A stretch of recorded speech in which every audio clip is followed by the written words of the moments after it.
Bueno, y conscientes de la contaminación que producen las mascarillas usadas, 3 alumnas de la Ikastola La Uaxeta han desarrollado un proyecto para reutilizarlas. Se trata de mask bags, bolsas creadas con mascarillas usadas.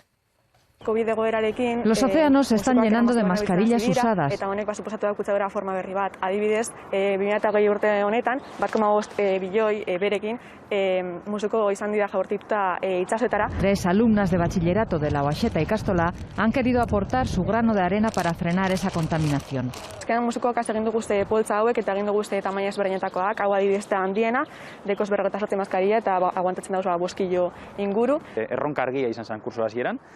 Ekonomia zirkularra eta ekintzailetasuna sustatzen zituen proiektu pertsonal bat garatu beharreben. El primer paso antes de confeccionar las bolsas es desinfectar las mascarillas. Para ello siguen los protocolos marcados por IMQ y Osakidetza. 72 ordu estankatuta uzten ditugu, gero 24 ordu ura legiarekin eta behin garbituta daudenean sikaltzen izten ditugu. Las bolsas, llamadas mask bags, son de 3 tamaños y tienen un precio simbólico. Gure helburua ez da mozkin ekonomikorik lortzea, baizik eta pizka bat helaraztea arazoa eta kontzientzia zabaltzea. Mask bag Instagrameko kontu bidez. A través de las redes sociales se puede conocer más detalles de mask bags. Prestu egongo direlako azaltzeko.